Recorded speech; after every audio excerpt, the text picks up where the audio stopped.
ये दो शब्द मात्र नहीं, एक मंत्र है। जब बंकिम चंद्र चटर्जी जी ने इसे 1870 में रचा और जब 1896 में गुरुदेव रविन्द्रनाथ टैगोर ने इसे मंच से पहली बार गाया, तब ये कोई सरकारी आदेश नहीं था, ये उस समय के दबे हुए भारतीय आम जनता की पुकार थी। अध्यक्ष महोदय, वंदे मातरम एक ऐसा राष्ट्रगीत जिसने जाति, धर्म, चैनल को लाइक करो, सब्सक्राइब करो और शेयर भी करो। डिवाइड एंड रूल की नीति से हमें बांटने की कोशिश की थी। ऐसी स्थिति में एक हुंकार, एक मंत्र की जरूरत थी जो पूरे देश को जोड़ दे। वंदे मातरम वही मंत्र बना। इस गीत ने अनगिनत स्वतंत्र सेनानियों को प्रेरणा दी और भारत की राष्ट्रीय पहचान तथा एकता के प्रतीक को बनाया। जब भी वंदे मातरम गुजा, परतंत्र भारत के नौजवानों में जोश भर गया, डर की बेड़ियां टूटी और मातृभूमि के लिए बलिदान का जज्बा जाग उठा। यह कोई साधारण गीत नहीं, अध्यक्ष महोदय, देशभक्ति की चिंगारी थी जिसने विदेशी साम्राज्य की नींव को हिला दिया। अध्यक्ष महोदय, इतिहास खुद को दोहराता है, लेकिन इस बार किरदार बदल गए हैं।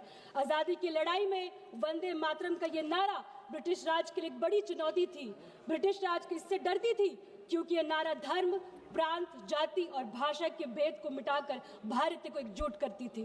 ब्रिटिश राज का हथियार था फूट डालो राज करो, मतलब डिवाइड एंड रूल, और आज भी देश में वही होता दिख रहा है। अध्यक्ष महोदय, मौजूदा बीजेपी सरकार भी धर्म और जाति के आधार पर देश को बांटकर उसी डिवाइड एंड रूल की राह पर चलती नजर आ रही है। अध्यक्ष महोदय, ब्रिटिश राज की तरह अब मौजूदा सरकार भी वंदे मातरम की सच्ची ताकत से शायद डरती है, क्योंकि यह नारा एकता का प्रतीक है। यही वजह है कि इन्होंने एकता को मजबूत करने की बजाय उसी नारों को इस्तेमाल कर देशवासियों को बांटने के लिए कर दिया है।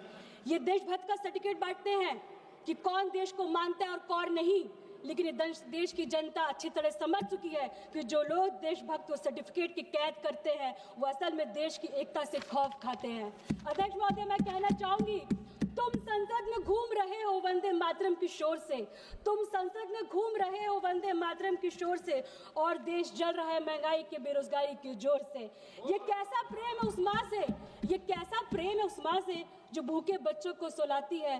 तुम्हारी नीति तो बस अमीरों की तिजोरी को प्यार से सहलाती है। अध्यक्ष महोदय, मैं आपको ध्यान वाली बात कहती हूँ, संविधान निर्माताओं ने राष्ट्रगान और राष्ट्रगीत को जनता पर थोप जाने लायक नहीं समझा।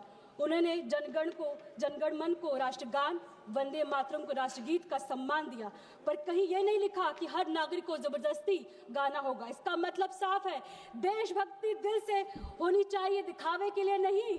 आजाद भारत ने इसे लोगों की पसंद और श्रद्धा पर छोड़ने का बेहतर समझा।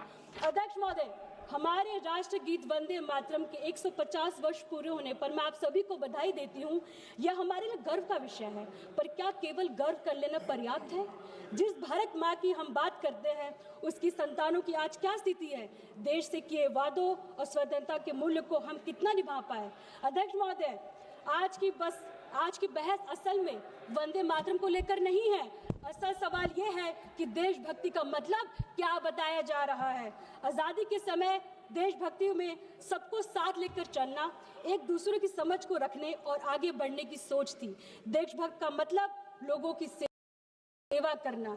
आज देशभक्ति का मतलब बना दिया गया है सिर्फ नारे लगाओ, सवाल मत पूछो। अध्यक्ष महोदय, संसद के शीतकाल सत्र की शुरुआत में ही सरकार ने जोर दिया कि पहले दिन वंदे मातरम पर चर्चा हो, इसलिए इन्होंने इस पर राजनीति गरमा दी, वह भी कुछ महीने पहले। क्यों? ताकि खुद को देशभक्ति का एकमात्र ठेकेदार साबित कर सके, जबकि विपक्ष चुनावी सुधार जैसे गंभीर मुद्दों पर चर्चा करना चाहती थी, यानी महंगाई, बेरोजगारी, प्रदूषण, चुनावी सुधार बाद में, पहले वंदे मातरम पर सियासत होना जरूर है इनके मुकाबले। ये स्पष्ट है कि मौजूद हंगामा सिर्फ ध्यान भटकाने और भावनाओं को भड़काने का साधन है। अध्यक्ष, मुझे 2 मिनट बोलने दीजिए।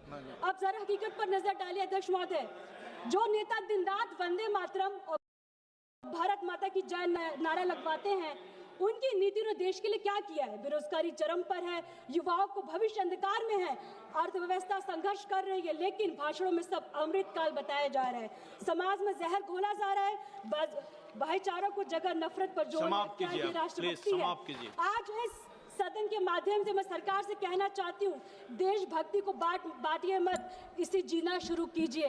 वंदे मातरम कहने का अधिकार हर भारत को उतना ही है जितना आपको है। मैं छोटे से निवेदन के साथ समाप्त करना चाहती हूँ। हम सब वंदे मातरम की भावना को दिल से अपनाएं। इस बहस की किसी धर्म या दल की लड़ाई मानने से बजाय इस भारत की एकता के प्रतीक बने। मैं इस देश के हित में सरकार को आगाह करती हूँ